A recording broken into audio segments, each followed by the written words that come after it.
வணக்கம். நமது மீடியா செய்திகளுடன் நான் நிரோஷன். முதலில் தலைப்புச் செய்திகள். இந்திய ஜெர்மனி வெளியுறவு அமைச்சர்கள் பேச்சுவார்த்தை. டிரம்பின் தனிப்பட்ட ஈகோ அமெரிக்க இந்திய உறவை பாதிக்கிறது என்று எச்சரிக்கை. நக்சலைட்கள் இல்லாத இந்தியா உருவாகும், மத்திய அரசு அறிவிப்பு. பாகிஸ்தானில் குண்டுவெடிப்பு, 14 பேர் பலி. பிரம்மோஸ் ஏவுகணை Su-30 விமானம் வாங்க வெளிநாடுகள் ஆர்வம். இனி விரிவான செய்திகள். இந்தியா ஐரோப்பிய ஒன்றியத்துக்கு இடையிலான தடையற்ற வர்த்தக ஒப்பந்தம் விரைவில் ஒரு தீர்க்கமான முடிவுக்கு வர வேண்டும் என்று வெளியுறவுத்துறை அமைச்சர் ஜெய்சங்கர் தெரிவித்துள்ளார். ஜெர்மன் வெளியுறவு அமைச்சர் ஜொஹான் வதேபோல் இந்தியா சென்றுள்ளார். டெல்லியில் அவருடன் இருதரப்பு பேச்சுவார்த்தை நடத்திய ஜெய்சங்கர் பின்னர் செய்தியாளர்களை சந்தித்தார். அப்போது அவர் கூறுகையில், காலநிலை மாற்றம், பாதுகாப்பு, தொழில்நுட்பம் உட்பட துறைகளில் இருதரப்பு ஒத்துழைப்பை மேம்படுத்துவது குறித்து ஜெர்மன் வெளியுறவு அமைச்சருடன் விரிவான பேச்சுவார்த்தைகள் நடத்தினேன். இந்தியாவுடன் வர்த்தகத்தை இரட்டிப்பாக்க வேண்டும் என்ற ஜெர்மனியின் நோக்கத்தை பாராட்டுகின்றோம். மேலும் ஏற்றுமதி கட்டுப்பாடுகளை தளர்த்தியதற்கும் நன்றி தெரிவிக்கின்றோம். செமிகண்டக்டர் மற்றும் பசுமை ஹைட்ரஜன் துறைகளில் ஒத்துழைப்பை விரிவாக ஜெர்மனி காட்டும் ஆர்வத்தை வரவேற்கின்றோம். உலக பொருளாதாரத்தில் ஏற்பட்டுள்ள ஏற்ற இறக்கங்கள் இந்தியா, ஜெர்மனி மற்றும் இந்தியா ஐரோப்பிய ஒன்றியம் இடையிலான உறவுகளை பலப்படுத்த வேண்டிய தேவையை அதிகரிக்கின்றன. இந்தியா ஜெர்மனி இடையிலான உறவு ஆழமானது. அதே சமயம் விரைவான வளர்ச்சிக்கு அதிக வாய்ப்புகளும் உள்ளன. இந்தியா ஐரோப்பிய ஒன்றியம் இடையிலான தடையற்ற வர்த்தக ஒப்பந்தத்தை நிறைவேற்ற ஜெர்மனி முழு ஆதரவை வழங்கும் என்று அமைச்சர் ஜொஹான் வதேபோல் உறுதியளித்துள்ளார். அடுத்த கட்ட பேச்சுவார்த்தைகள் விரைவில் தொடங்க வேண்டும் என்பதையும் அவர் தெரிவித்தார். அந்த விருப்பத்தையும் நம்பிக்கையையும் நானும் பகிர்ந்து கொள்கின்றேன்.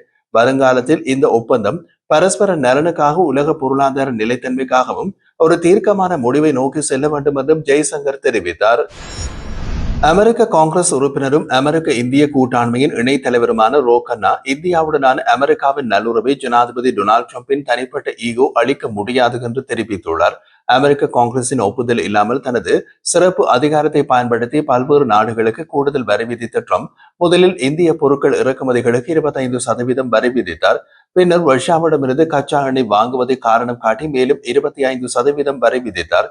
இதனால் இந்தியா அமெரிக்க உறவில் பின்னடைவு ஏற்பட்டதோடு இரு நாடுகளுக்கும் இடையிலான தடையற்ற வர்த்தக ஒப்பந்தத்தை பேச்சுவார்த்தையும் தடைப்பட்டுள்ளது. அமெரிக்க அரசியல் நோக்கர்கள் எச்சரித்தபடி இந்தியா தற்போது சீனா மற்றும் ரஷ்யாவுடன் தனது நெருக்கத்தை அதிகரித்து வருகிறது. சமீபத்தில் சீனாவில் தியான்ஜின் நகரில் நடைபெற்ற ஷாங்காய் ஒத்துழைப்பு அமைப்பின் உச்சி மாநாடு இதை உறுதிப்படுத்தியதாக கூறப்படுகின்றது. இந்த விவகாரம் குறித்து ரோ கன்னா தெரிவித்த போது, கடந்த 30 ஆண்டுகளாக அமெரிக்கா இந்தியா உறவை வலுப்படுத்த பல இருதரப்பு நடவடிக்கைகள் நடத்தப்பட்டன.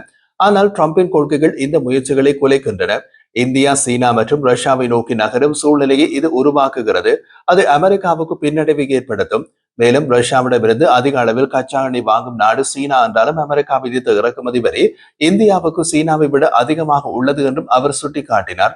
இதன் விளைவாக அமெரிக்காவுக்கான இந்தியாவின் தோல் மற்றும் ஜவுளி ஏற்றுமதி பாதிக்கப்பட்டு, அதே சமயம் அமெரிக்க உற்பத்தியாளர்களும் ஏற்றுமதியாளர்களும் பாதிக்கப்படுவதாகவும் அவர் எச்சரித்தார். நக்சலைட்கள் அனைவரும் சரணடையவோ, பிடிபடவோ அல்லது ஒழிக்கப்படவோ செய்யப்படும் வரை மோடி அரசு அதனது நடவடிக்கைகளை நிறுத்தாது என்று மத்திய உள்துறை அமைச்சர் அமித்ஷா தெரிவித்துள்ளார். சத்தீஸ்கரின் சுரேகுட்டா மலைப்பகுதியில் நடைபெற்ற ஆபரேஷன் பிளக் ஃபாரஸ்ட் நடவடிக்கையில் ஈடுபட்ட மத்திய ரிசர்வ் காவல் படையினர், மத்திய காவல்துறை, மாவட்ட வன பாதுகாப்பு படையினர், கோப்ரா துருப்புக்களை சந்தித்து பாராட்டியவர், வெப்பமிக்க சூழல், உயரமான மலை மற்றும் வெடிப்பொருட்களின் அபாயங்களை மீறி துருப்புக்கள் துணிச்சலுடன் ஆபரேஷனை வெற்றிகரமாக முடித்துள்ளனர். நக்சலைட்களின் ஆயுத குவியல் மற்றும் விநியோக அமைப்பு முற்றிலும் அளிக்கப்பட்டுள்ளது. பிரதமர் நரேந்திர மோடி தலைமையின் கீழ் நக்சல் இல்லாத இந்தியாவை உருவாக்குவோம் என்று கூறினார். சத்தீஸ்கர் மாநிலத்தில் பாதுகாப்பு படையினர் 5 நக்சல்களை கைப்பற்றியுள்ளதாக அதிகாரிகள் தெரிவித்தனர். சக்மா மாவட்டம் ரவகுடா கிராமத்திற்கு அருகில் உள்ள வனப்பகுதியில் மத்திய ரிசர்வ் காவல்படை மற்றும் மாநில காவல்துறையினர் நக்சல்களுக்கு எதிரான சிறப்பு நடவடிக்கையில் ஈடுபட்டனர். இதன்போது 5 நக்சல்கள் பதுங்கியிருந்த இடத்தில் கைப்பற்றப்பட்டனர். கைதானவர்களில் ஒருவர் ஏற்கனவே 1 லட்சம் வெகுமதி அறிவித்து தேடப்பட்ட நபர் என்று தெரிவிக்கப்படுகின்றது. அவர்களிடமிருந்து நிறைய வெடிகுண்டுகள் பறிமுதல் செய்யப்பட்டுள்ளது. இந்த நிலையில் கைது செய்யப்பட்ட நக்சல்கள் அனைவரும் நீதிமன்றத்தில் ஆஜர்படுத்தப்பட்டு சிறையில் அடைக்கப்பட்டுள்ளதாக அதிகாரிகள் தெரிவித்தனர். பலூசிஸ்தான் மாகாணத்தின் தலைநகர் குவேட்டாவில் பலூசிஸ்தான் தேசிய கட்சி நிறுவனர் சர்தார் அட்டாவுல்லா மெக்காலின் 4வது ஆண்டு நிறைவு நாளை முன்னிட்டு நடைபெற்ற பேரணியில் வெடிகுண்டு தாக்குதல் நடந்தது. தாக்குதலில் சுமார் 14 பேர் கொல்லப்பட்டுள்ளனர். மேலும் 35க்கும் மேற்பட்டோர் காயமடைந்து மருத்துவமனைகளில் சிகிச்சை பெற்று வருகின்றார்கள்.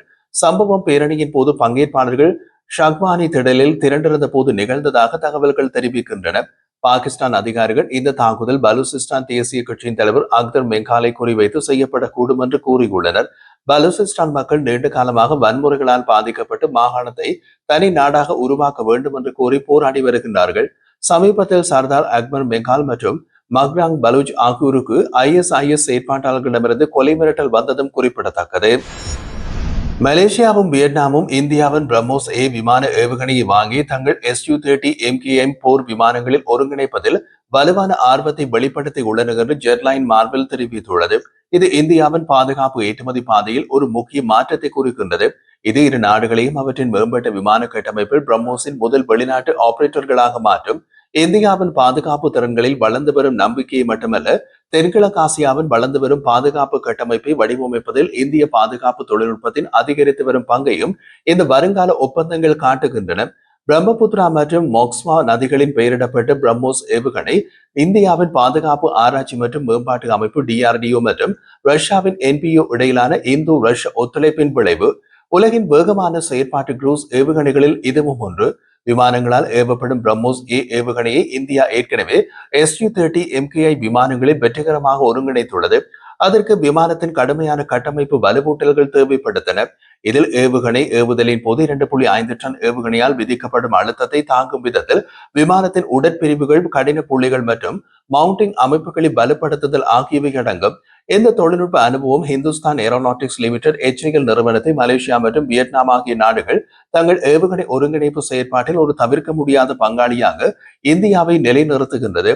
வியட்நாம் பிரம்மோஸ் உடன் கூட்டாக பொருத்தப்பட்ட 36 Su-30 போர் விமானங்களை வாங்குவது குறித்து பரிசீலித்து வருவதாக கூறப்படுகின்றது. அதே நேரத்தில் மலேசியா பிரம்மோஸ் ஏவுகணையை அதன் தற்போதைய 18 Su-30 MKM விமானங்களில் ஒருங்கிணைக்க உறுதியான விருப்பத்தை காட்டியுள்ளது. இரு நாடுகளில் இந்தியாவின் Su-30 MKI உடன் நெருக்கமாக தொடர்புடைய Su-30 தளத்தின் வகையை இயக்குகின்றன. இது தொழில்நுட்ப இணக்கத்தன்மையை எளிதாக்குகிறது. இருப்பினும் இந்தியாவின் விஷயத்தில் காணப்படுவது போல் ஒருங்கிணைப்பு நேரடியானது அல்ல. மேலும் நுணுக்கமான பொறியியல், விமான சோதனை மற்றும் சான்றிதழ் பணிகள் தேவைப்படுகின்றன. வெற்றிகரமான ஏவுகணைகள் போக்குவரத்து பயன்பாட்டுக்காக இந்த விமானங்கள் கட்டமைப்பு ரீதியாக பலப்படுத்தப்படுவதை உறுதி செய்வதில் HAL ஒரு வழிகாட்டும் பங்கை வகிக்கும் என்று எதிர்பார்க்கப்படுகின்றது. செயல்பாட்டு கண்ணோட்டத்தில் பிரம்மோஸ் ஏவுகணை அணுகுவது தென்கிழக்கு ஆசிய விமானப்படைகளின் தாக்குதல் ஆயுதங்களை அடிப்படையில் மாற்றுகின்றது. 450 தொடக்கம் 800 கிலோமீட்டர் நீட்டிக்கப்பட்ட வரம்புகளுடன் பிரம்மோஸ் வியட்நாம் மற்றும் மலேசியாவுக்கு போர்க்கப்பல்கள், விமான தளங்கள், கட்டளை மையங்கள் மற்றும் தளவாட மையங்கள் போன்ற உயர் மதிப்புள்ள சொத்துக்களை துல்லியமாக குறிவைக்கும் திறனை வழங்கும். இப்படியான திறன் கணிசமான தடுப்பை மேம்படுத்துகின்றது. மேலும் தென்சீன கடல் உட்பட பிராந்திய மோதல் புள்ளிகளில் சக்தியை வெளிப்படுத்தும் திறனை இரு நாடுகளுக்கும் வழங்குகின்றது. வான்மேன்மை மற்றும் நீண்ட தூர துல்லியமான தாக்குதல்கள் நிரூபிக்கக்கூடிய ஒரு அரங்கில் பிரம்மோஸை பயன்படுத்துவது இறையாண்மை மற்றும் கடல்சார் பாதுகாப்பை பாதுகாக்கும். இந்த நடவடிக்கைகளின் புவிசார் அரசியல் விளைவுகள் ஆழமானவை. வியட்நாம் நீண்ட காலமாக தென்சீன கடலில் சீனாவுடனான பிராந்திய மோதல்களில் சிக்கியுள்ளது. அதே நேரத்தில் மலேசியா அதன் பிரத்யேக பொருளாதார மண்டலத்தை பாதுகாப்பதில் சீனாவிடமிருந்து அழுத்தத்தை எதிர்கொள்கின்றது. பிரம்மோஸுடன் தங்கள் Su-30 விமானங்களை ஒருங்கிணைப்பது இந்த நாடுகளுக்கு ஆக்கிரமிப்புக்கு எதிராக நம்பகமான தடுப்பை வழங்குகின்றது. இந்தியாவை பொறுத்தவரை இந்த நடவடிக்கை பாதுகாப்பு ராஜதந்திரத்தில் ஒரு திருப்பு முனையை குறிக்கின்றது.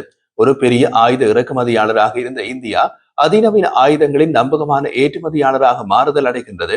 இது ஆசியான் நாடுகளுக்கு இடையிலான பாதுகாப்பு கூட்டணிகளையும் வலுப்படுத்துகிறது. மேக் இன் இந்தியா முயற்சியை உலகளாவிய நிலைக்கும் கொண்டு செல்கின்றது.